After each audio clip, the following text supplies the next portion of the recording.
Talal, give us a high five on the way. Yes. Way, love it. All right, off to a great start. Okay, hello everybody, and welcome to a very interesting panel. I'm going to kick off here by just introducing myself. I'm Beck Smith. My business is Crux Sport. I work mostly in women's football, so this is all very interesting for me, and obviously a space that's growing massively, similar to the women's game. We're going to be talking about the role of high-tech investment in advancing, in particular, Asia's booming football industry, for obvious reasons, because we're here. I'd love to introduce you first to Talal Albakr from SCCC Alibaba Cloud. You'll be speaking to us more specifically about that and what you're doing. Thank you. And we have Iris Cordoba from GSIC Microsoft, super interesting. Kike Levy, who has just started his own company, NJF Sports and Media, and Sam Westberg from LaSource. LaSource, right? Not LaSource. I lived it with the LaSource though. LaSource, yeah. It was a good French accent as well, wasn't it? I'm going to kick off with you, Kike. You know, what you're doing now is you've been talking about the technology is obviously playing a big role in sports. Now, can you give us some examples of how you see tech influencing sports nowadays? Good morning, everyone, and you know, it's a pleasure to be here at the World Football Summit. I participated in the World Football Summit in Seville, and being here in Saudi, it's exciting. Exciting because Saudi it's a market that is booming, and I think it represents the forefront of the Asian football. After almost 10 years at working at big tech companies, American big tech companies, I decided to move out and create my investment firm into sports and technology, because really sports and technology is changing everything from the way you engage with content, from performance. Technology is actually everywhere in sports, and there are countless examples. We could be here talking for hours about examples of how technology is influencing sports. I think I like to put it in two buckets where it have really changed the way people interact with sports and the industry in general. The first one is more related to the way to the technology that allows you to interact with the sport, with the content. Now we're connected 24/7, and then obviously big social media platforms have played a key role, but also the development of OTT and all the interactive tools that we have now in the market.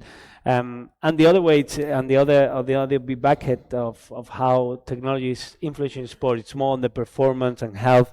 You know, if you think about all the technology that now football clubs use when it comes to training, you know, when you were playing, I'm sure you didn't have 100 years ago, no? Years ago, you know, you didn't have all these data around your performance, right, and sensors that will measure it. So I think those are the two big areas where technology has influenced the most. On one side, the connecting with the audience and the content side, on the other side, the performance. And technology will continue to evolve and influence and open new opportunities for sport, especially football. Absolutely. Did you want to mention also what NJF Sport and Media is doing actually with tech and sports? It might be interesting for us to know. Yes, absolutely. So we are basically we are a new investment firm.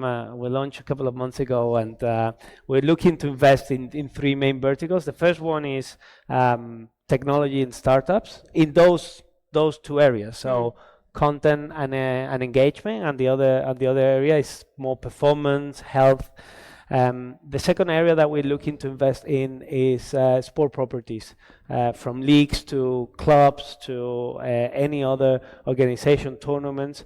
And what we want to bring is this technology layer to sports, because we see a huge opportunity in there. And the last area that we're looking to invest is in content, in new content formats, because we believe, me and the team, we believe that there's a big opportunity to exploit media rights and content in many different ways through thanks to technology. Yeah. So you clearly believe in tech and sport when you're started a company that's investing in it. Perfect. Well done, you. Sam, let's go to you. LaSource, you're the CEO. Can you explain a little bit about what you're doing there over in Paris, and then really talking about, we talk about what are the best sport tech companies, who should we invest in, things like that. But what makes good technology and what's not, and how would you qualify this with all the years of experience you've had in tech? Yep.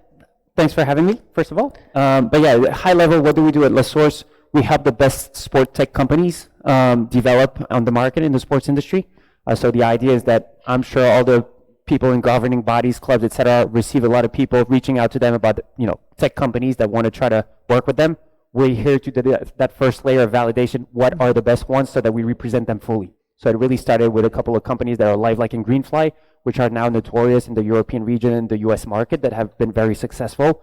And the idea is that we accompany them all the way. Not only do we say that we represent them, but we do the whole sales process, account management, marketing strategy to make sure that there's a good implementation, a good strategy for the market, and then also put our skin in the game in terms of representing them. And so it started very much by accompanying those tech startups and really choosing the few good ones. There's a few that are here, Turf Coach, amongst others. And on the other side now, realizing also the gap between the startups and the big organizations is actually helping the organizations with their strategy. So it's going inside of there and say, hey, what are you looking at? Are you looking at a centralized approach? Are you looking at just pure digital transformation? How can we help you to structure the media rights around the new technology so that you're in a position to capitalize on them? And so that's really what we're doing, working very closely with the big players of the industry. Mm-hmm. And the idea is that we really have that tech background that we now mix with people from big organizations who have worked at UEFA, who have worked in major European leagues, so that we kind of have a 360-degree approach to say, hey, not only are we representing those tech companies, but we also understand your side of the equation. Yeah, exactly. And so we can help you all around, not only by bringing good software, but understanding the strategy to be able to deploy it. Really interesting. Also with the knowledge from both sides, I can imagine is really beneficial. Yeah, exactly. And one of the things, I come from LiveLike was originally a VR company, and like you were asking what makes a good technology. I think there are 3 ways you can be impactful for an organization. It's kind of the wow effect on one side, is how you can increase the top line by creating new revenue streams, or by reducing your costs of deployment. And I really believe in the two later ones, because that's what helps you create a long-term strategy. That is what we're all looking at, with our VC backgrounds and tech, SaaS kind of model, continuous work with the organizations. So yeah, but I think that those are the 3 ways to have an impactful technology. Amazing. And Iris, over to you, because you've been doing some incredible things as well with the GSIC. I don't know why that won't go in my head. And Microsoft, obviously. Can you name some of the initiatives? Can you explain to us what you've been doing specifically in Asia as we're here? I know you're expanding here and looking at different programs to implement to help with that expansion. Sure.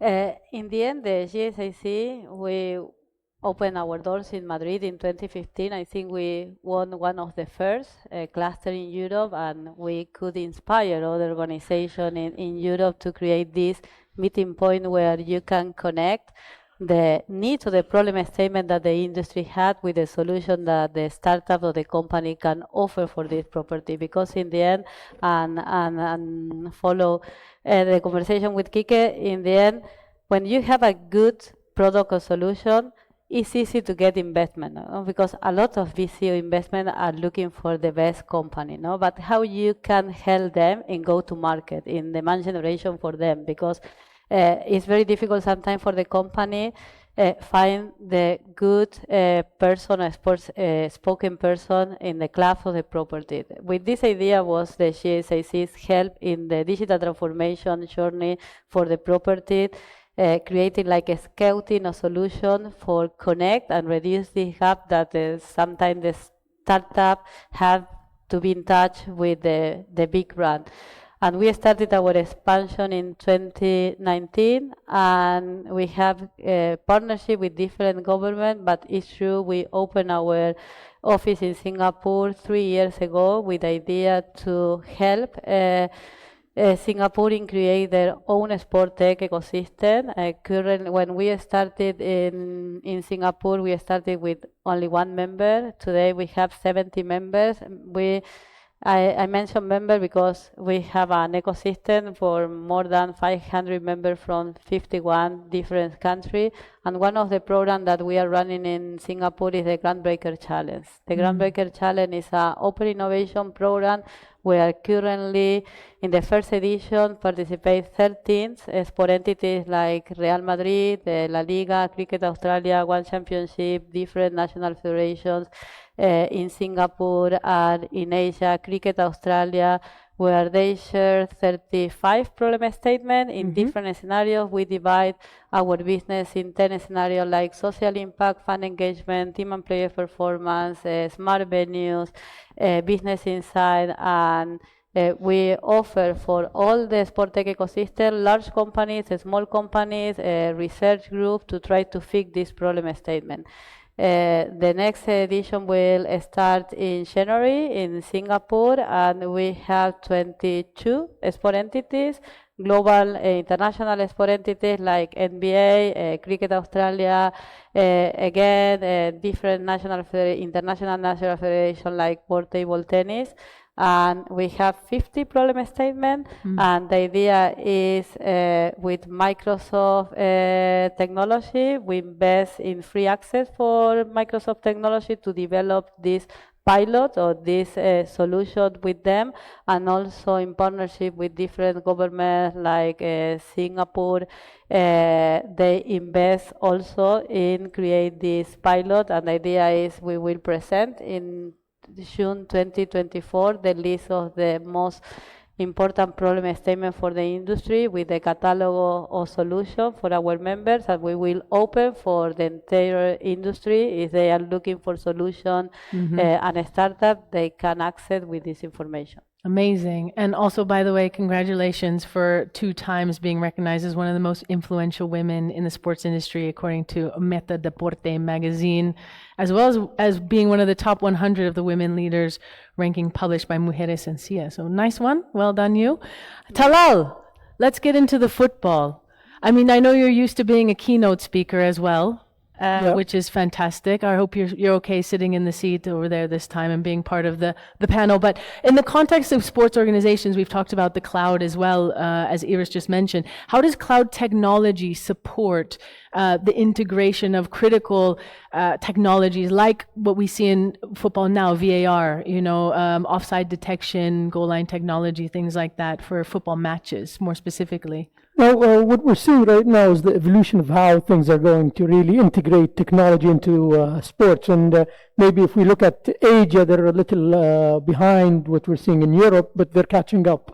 I think there was a huge discussion on VAR adoption within the Asian Cup as opposed to World Cup and European Cup. And now it's being adapted. It's becoming extremely essential as a support mechanism, if you will. It's becoming the 5th referee within the game.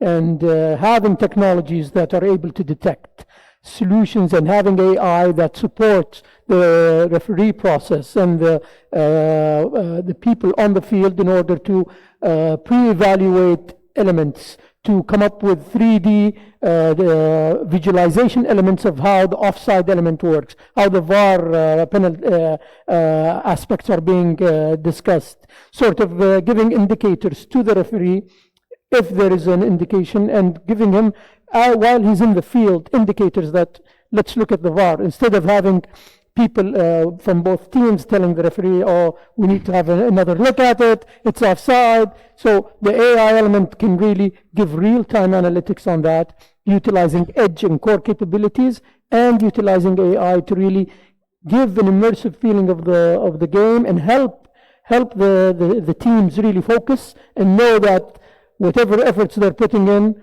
they're going to get the right outcome. They don't need to worry about favorism and referees utilizing their human element into how they come up with different aspects. And this overall will give a lot of sense of relief to the players and allow them to focus on real outcomes and give us audience is what's really critical, which is enjoying the game and goals. Absolutely. And I mean, I work with the referees, the match officials in the UK more specifically, so I've seen it from their side as well. I'm sure they really appreciate that as well. And that is what you do with your company, is you're really looking to execute sustainable business models and be a disruptor in the tech industry. So that's super interesting. I think coming from someone who is looking to constantly disrupt, you're actually supporting referees. Well done, you. But you mentioned AI, and Kike, we were talking about AI as well. You said that, you know, you've seen AI change the way the sports industry is distributing in digital and social platforms. And how do you see the benefit of AI in that sense? Well, there are many points where AI is completely revolutionizing not just the sport industry, but the world in general.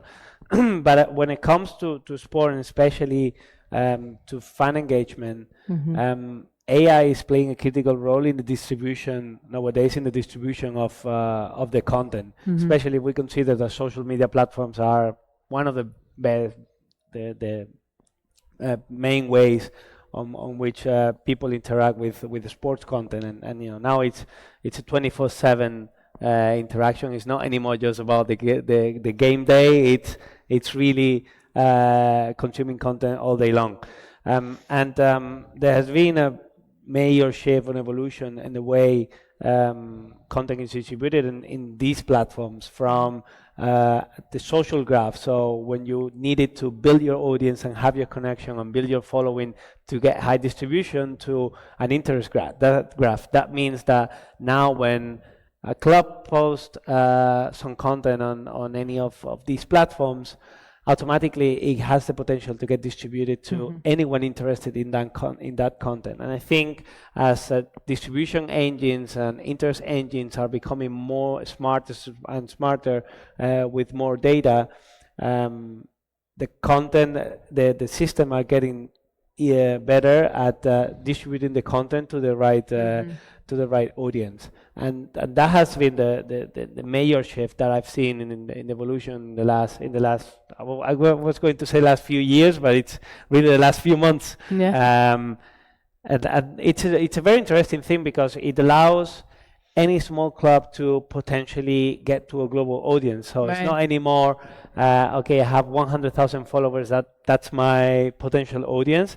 Now it's the billions of people that are using the platform, your potential audience, if you create the right piece of content. Yeah, and that's really interesting, I think, as well, because previously it was big clubs have the big money and so they could afford, where now AI is a little bit more of a leveler and technology.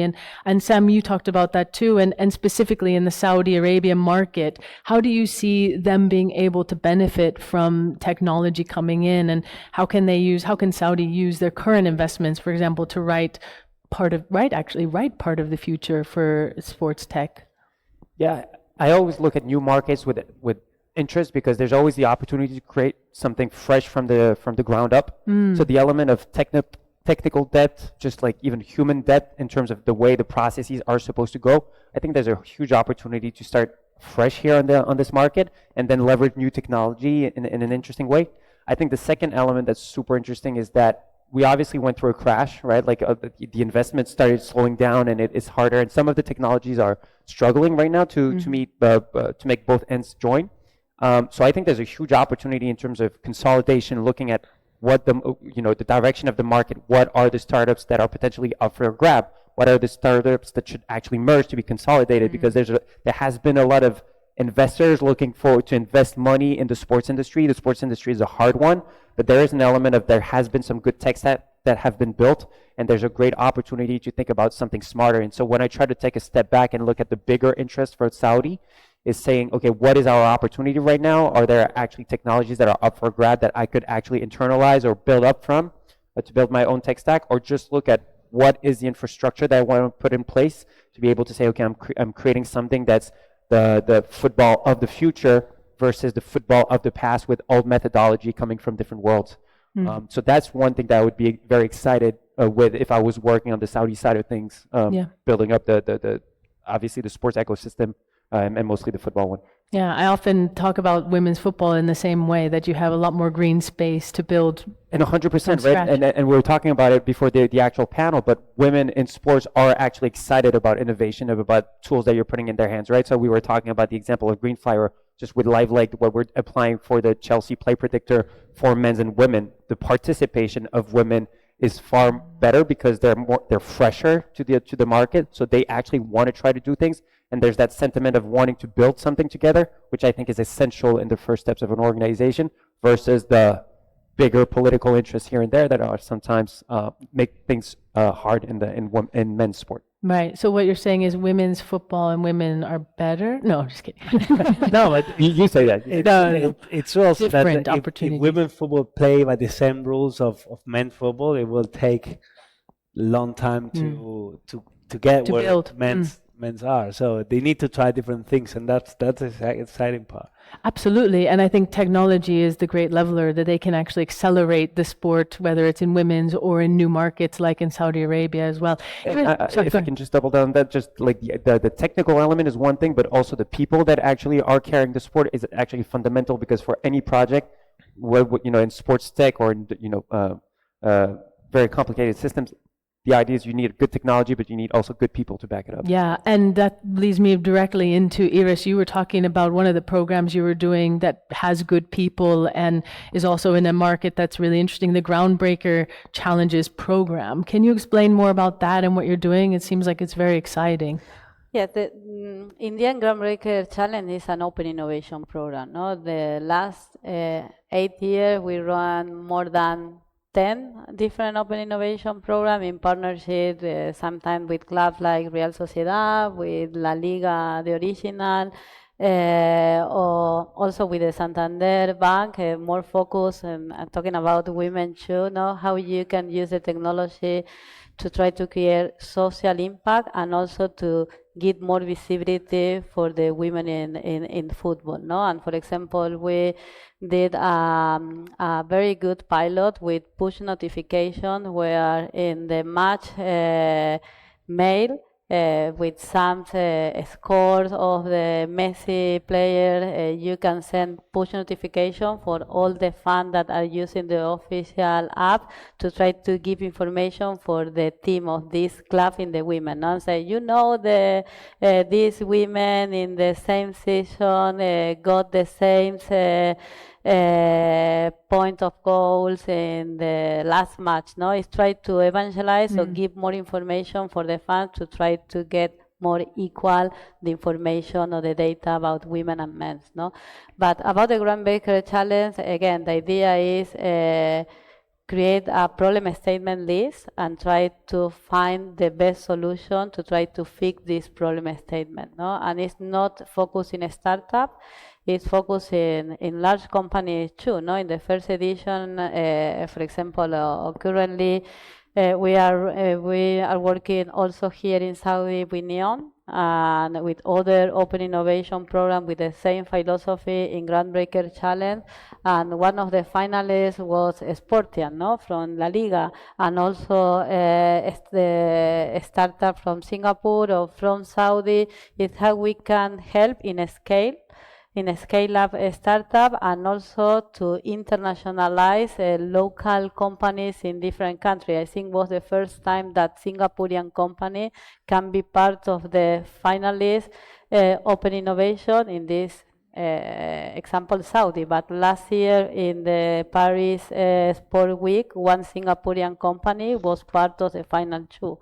No, again. Propose and share sport entities the problem statement and try to find a solution at the global scale with the idea to share this solution for other sport entities and create like an open resource for all the industry and investors if they want to invest in company and can understand how companies can solve this problem statement. I like that, the sharing of information. And you mentioned athletes as well. And Talal, you were talking about athletes, and obviously I'm biased, so this is my favorite question. But today, now athletes are much more savvy about using data for their own performance, for analyzing, how they're playing and how they can be better. How do you think that the SCCC can provide, particularly in analytics, for players to contribute to empowering athletes in their own pursuit, in Saudi Arabia in particular, if you'd like, here in Saudi Arabia in football? Yeah, actually, athlete biometrics have not been something that we've been really tapping into in the right way. And that's why we as SCCC have been partnering up with multiple entities to bring that technology into Saudi. Utilize the element of analyzing behavior, analyzing movement, analyzing recovery and recuperation exercises as well, so that we can come up with an analysis of how to really improve the athlete's output, how to improve his different elements of running, different elements of also gameplay, and how to really optimize that. Also, we're tapping into something very critical with regards to analyzing team behavior and team tactics. So you go and you put that kind of data, you start to work on it, you start to analyze it, and you start to come up with unique offerings where different teams can really look at how they can improve their athletes themselves, work on their tactic as a team, and also work on specific tactics that they can counter their competition. And so probably their gameplay would need to be adapted based on the different teams. A team that's heavily offensive would have a different tactic that they need to analyze in a different way from a team that's heavily defensive. And working on that element, bringing in that amount of data, analyzing it, working on different analytical elements on that, and really coming out with different outputs that really supports the team into optimizing their probability of winning, optimizing their probability of really performing in a good way.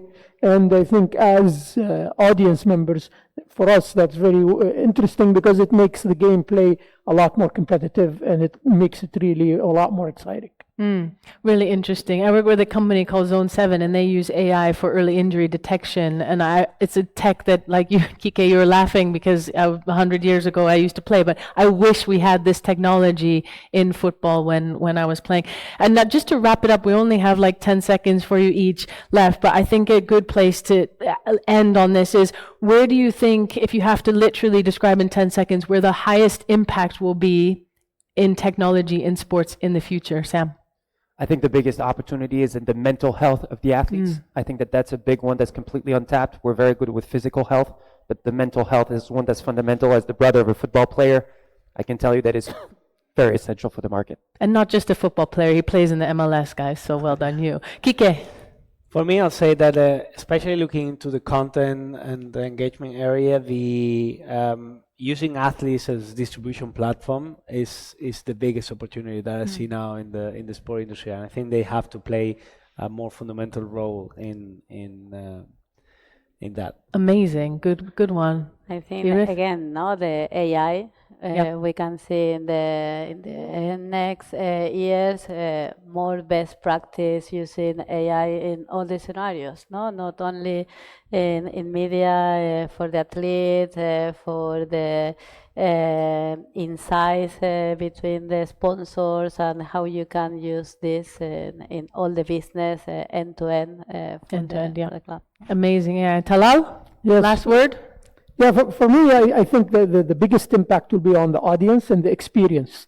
So today we know that a lot of technologies can be done in the game itself, on the players and on the team, but the customer audience experience, it making it more immersive. The session before us talked about how they were utilizing Web3 blockchain on the ticketing experience. So imagine how you can make it even more experience. There is right now discussions about the special cameras that could be put into the game that will allow you as a audience member, as a spectator, to feel like you're in the middle of the game, be part of the game, be in the middle of that field, be in the middle of that pitch while things are moving. So the experience is going to get better. We have AI, we have VR with Apple, and with what we're seeing with Oculus is going to explode in the next few years. all of these technologies converged together will give people an ultimate experience as spectators, add audience number.